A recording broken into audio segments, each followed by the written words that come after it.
So how you said that certain things most people are burying wrong. How would you encourage somebody to marry right? And if they want to marry right this time? So if they want to marry right, I think one, of course, healing from your past. You got to heal because we kind of touched on it earlier, but we didn't go too deep into it. When Mm-hmm. you haven't healed, and this is especially more specifically true for women, when you haven't healed. Yeah, I'm coming after you soon. Look, you keep coming after my gender, man. I'm having a problem, but I'm listening. Look, I'm listening. I'm open to you. I'm open. Okay. When you haven't healed, Mm-hmm. remember I said you're likely to choose the wrong person, but it's also based in the fact that you're more likely going to choose the safe choice. Mm. All right? Because when you have not healed as a woman, you fear being too vulnerable. You fear that person who takes you to a level where you don't feel like you have emotional control.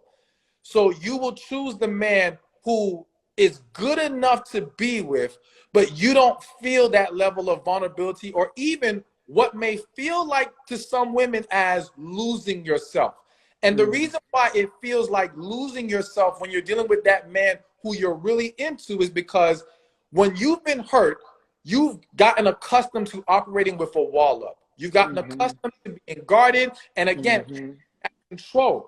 And that person that you become in that wall or that bubble that you live in, Right. when you that guy who you really feel something for, he pulls you out of that bubble. So you feel like you're losing yourself, but you're actually getting in touch with your real self. You're actually going back to your pre-hurt self.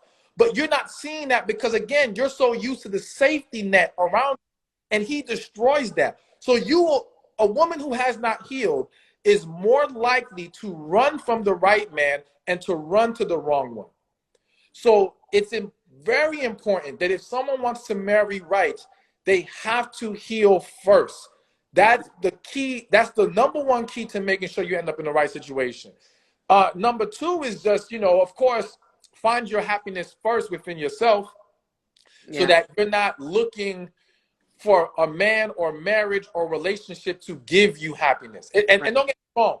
There's nothing wrong with wanting a relationship. There's nothing wrong with wanting marriage. If anything, I believe all women should be honest about their desire for it. I think a lot of women are shooting themselves in the foot by acting like they don't care and they don't need That's it. good.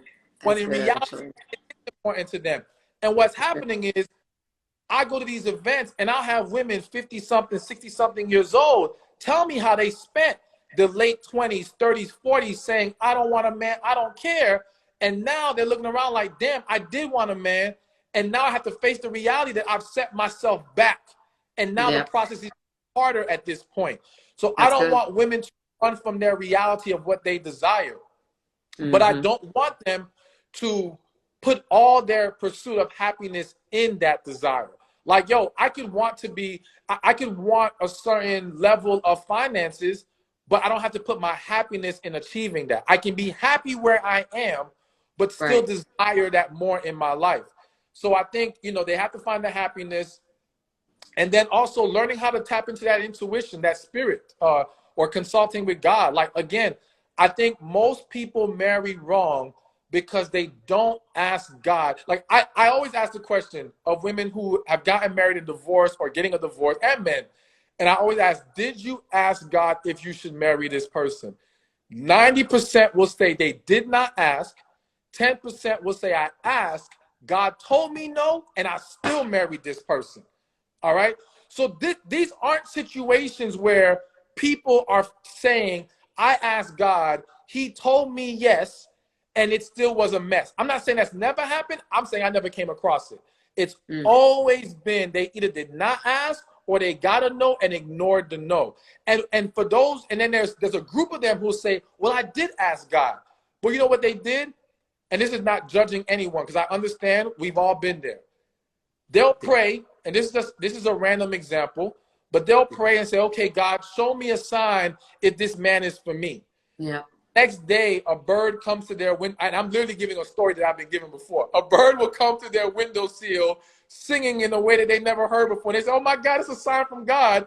I need to be with this man. So basically, they're not receiving an answer within their spirit. They're looking for a sign to validate what they should do, which Right. is the wrong way to go about it. So when I say Mm-hmm. ask God, I mean ask God so you can receive an answer within your spirit of yes or no. Should you marry this person? And I think if more people did that, we would eliminate a huge amount of wrong marriages and wrong relationships.